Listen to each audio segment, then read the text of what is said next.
Hi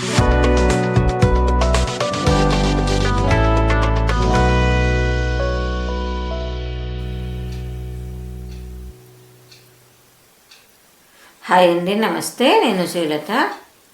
ఇప్పుడు ఈ మొక్కలు ఎలాగో మొక్కల్ని మనము చిన్న గింజ విత్తనం దగ్గర నుంచి పెట్టి పోషిస్తాం కదండి, అలాగే మనం పిల్లల్ని కంటాం కదండి. ఏ పేరెంట్స్ అయినా పిల్లల్ని కంటారు కదా. పిల్లలు కూడా ఒక వృద్ధిలోకి వచ్చి అమ్మా నాన్న పేరు నిలిపే వరకు కూడా అదొక ఏమంటారు దాన్ని, ఒక యుద్ధం అని చెప్పొచ్చండి. అయితే ఇప్పుడు మీకు ఇది ఎందుకు చెప్తున్నానంటే, నా దగ్గర వాళ్ళండి, అంటే మా ఫ్రెండ్కు ఫ్రెండు, కాకపోతే నాకు చాలా క్లోజ్. ఆమెకి 2 అబ్బాయిలండి. ఒక అబ్బాయికి ఏమో ఆరోగ్యం బాగుండదు, ఒక అబ్బాయి బీటెక్ అయిపోగానే స్టేట్స్కి వెళ్ళిపోయాడు. ఇది కథ కాదండి, నిజ జీవితంలో జరిగే వాస్తవం అండి. అయితే ఆ స్టేట్స్కి వెళ్ళిపోయిన అబ్బాయి పెద్దోడు, వాడు ఇండియాకు రమ్మంటే రాడు.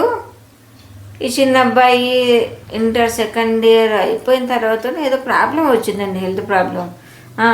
మేబీ ఇంటర్ సెకండ్ ఇయర్ అయిపోయిందిలేండి, ఆ టైంలో ప్రాబ్లం వచ్చింది.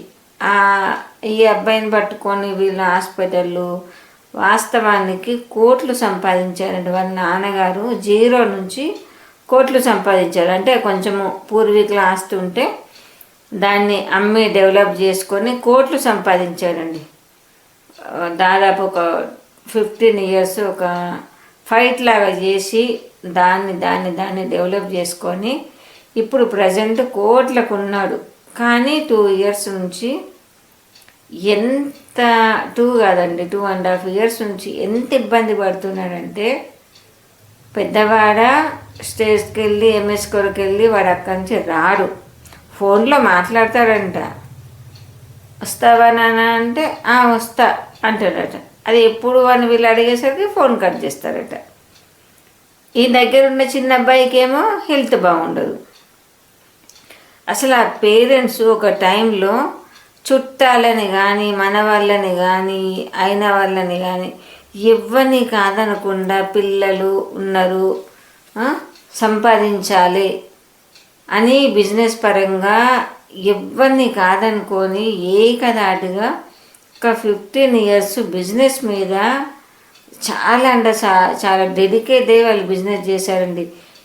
ఎందుకు దాని వెనుక ఉద్దేశం అంటే, మా పిల్లలు 2 మగపిల్లలు కదా, పిల్లలకు సరిపడా మనం సమకూర్చాలి, ప్రాపర్టీస్ కానీ ఫైనాన్స్ డబ్బు కానీ ఏదైనా మనం సమకూర్చాలి అన్న ఉద్దేశం వాళ్ళొక లక్ష్యంగా పెట్టుకొని చుట్టాలే కానీ, మన వాళ్ళే కానీ, దగ్గర వాళ్ళే కానీ ఎవరిని పట్టించుకోకుండా వాళ్ళకు ఒక ట్రోమాలో పిల్లలు అన్న ఒక ట్రోమాలో వాళ్ళకు యుద్ధంలాగా చేస్తూ సంపాదన మీద ఎక్కువ మక్కువ పెట్టుకొని, చక్కగా అర్థం చేసుకోండి, ఎక్కువ మక్కువ పెట్టుకొని అదే జాసలో ఉన్నారండి.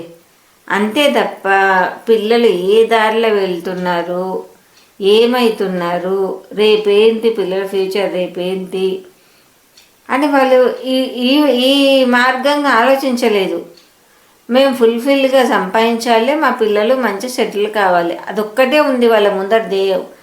కానీ వెనుక ఏమవుతుంది, పిల్లలు ఏ దారిలో పోతున్నారు, వీని ఆరోగ్యం ఏమవుతుంది, చిన్నోంది పెద్దోడుకు యుఎస్ పోవాలి అంటున్నాడు, వానికి సరే లక్షలు అప్పుడు పడేసి పంపించారు, అది వేరే విషయం, డబ్బులు ఉన్నాయి కాబట్టి. కానీ పిల్లలు ఏ మార్గంలో పోతున్నారో ఏమవుతుంది అన్నది వాళ్ళు ఆ దృష్టి అటు కేంద్రీకరించలేదు. దానివల్ల ఇప్పుడు వాళ్ళు ఎంత ఇబ్బంది పడుతుంటారంటే, ఎవరైనా సరే అండి, మీకు ఎంతమంది పిల్లలండి, ఏం చేస్తున్నారండి, పెళ్ళిళ్ళు అయినాయా, ఇదే అడుగుతారు. కానీ మీరు ఎన్ని కోట్లు సంపాదించారండి, పిల్లలకి ఎన్ని కోట్లు పెట్టారండి అడగరు కదా. అదండి ఇప్పుడు వాళ్ళ ఫీలింగు. కోట్లు ఉన్నాయండి, పెద్దోడేమో అక్కడ రాడు పోడు, చిన్నోని ఆరోగ్య పరిస్థితి ఇది, కోట్లు ఉన్నాయి, ఏం చేసుకోవాలి, మేము ఎవరికి ఏమి సమాధానం ఇవ్వాలి. అదండి ఆ తల్లిదండ్రుల బాధ. ఇలాంటి బాధ ఏ శత్రువు కూడా రాకూడదండి. నిజంగా వాళ్ళని చూస్తే నాకు చాలా అంటే చాలా బాధ అనిపించిందండి. ఎందుకంటే పిల్లలు ఇదే ధ్యేయంలో పెట్టుకొని కోట్లు సంపాదించి ఇప్పుడు ఆ పిల్లలే మనకు చేతికి రాకుండా పోయినట్టే కదండి. పెద్దవాడేమో రాను అంటాడు, చిన్నోని ఆరోగ్య పరిస్థితి ఏమాత్రం బాగాలేదు.